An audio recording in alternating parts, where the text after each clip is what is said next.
Magandang umaga po. Kasalukuyan ng bumabiyahe patungong Camp Crame sina Senador Antonio Trillanes IV at Edgar Matubato para personal na sumuko sa pulisya kaugnay sa inisyong warrant of arrest laban kay Matubato. Para sa iba pang detalye ng balitang iyan, may news to go si Salima Refran. Salima? Salima?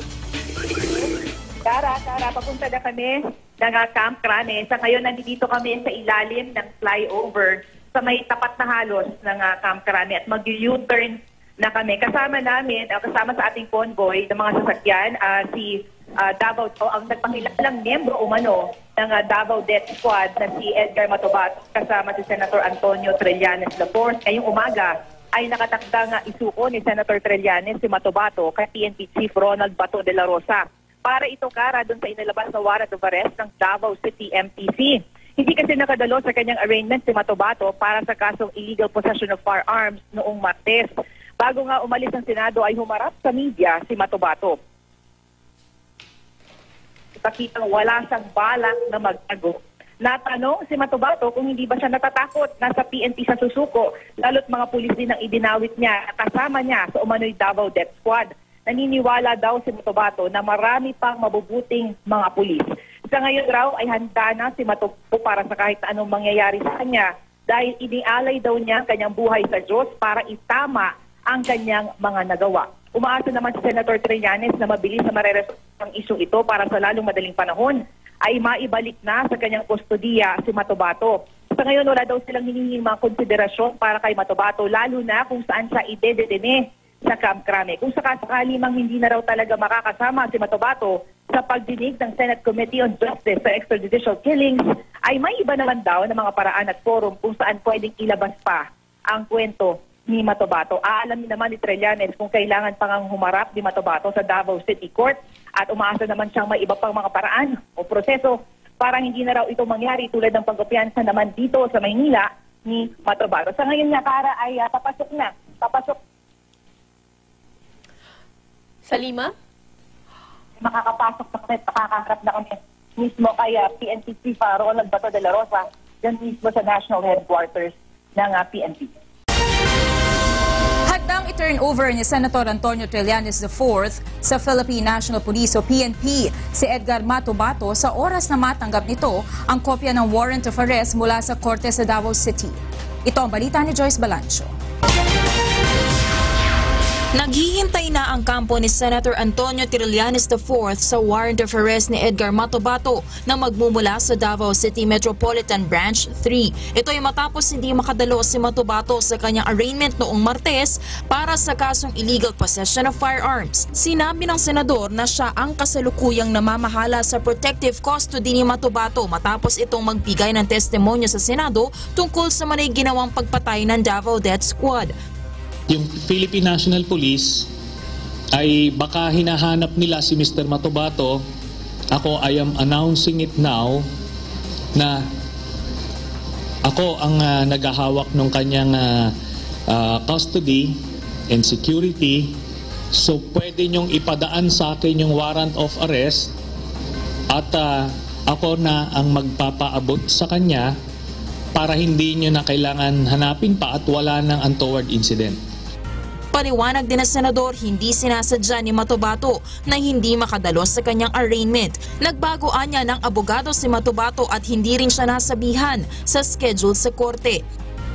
Monday that it was announced na isususpend muna yung hearings. So aside from the fact na hindi alam personally ni Mr. Matubato, ako hindi ko alam na ako yung bibigay sa kanya ng custody. Ang problema namin was hindi talaga pwedeng maka-attend.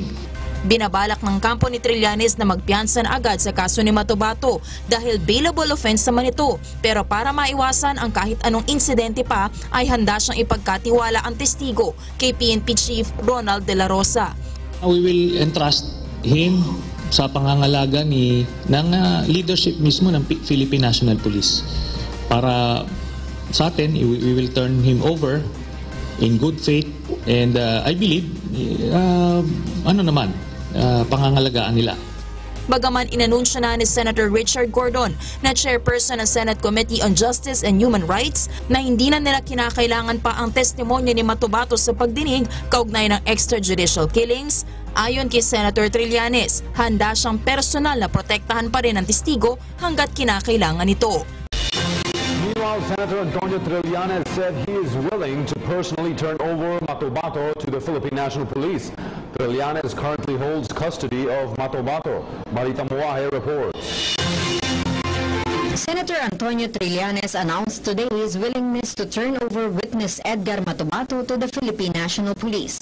Matubato is under the protective custody of the senator since he came out as a witness in the extrajudicial killing hearing of the Senate Ethics Committee. Trillanes asked for understanding from the judge handling his case for not being able to attend the arraignment. So wala namang intention yon on our part, on the part of Mr. Matubato, na hindi siputin deliberately yung hearing na yon, yung kanyang arraignment. The senator's camp filed a motion for reconsideration though this morning. Trillanes announced that the arrest warrant may be handed to him and that he will be the one to hand it over to Matubato. He promised that he will personally turn over Matubato to PNP Chief Ronald Bato de la Rosa. Ako, I am announcing it now. Ako ang naghahawak ng kanyang custody and security.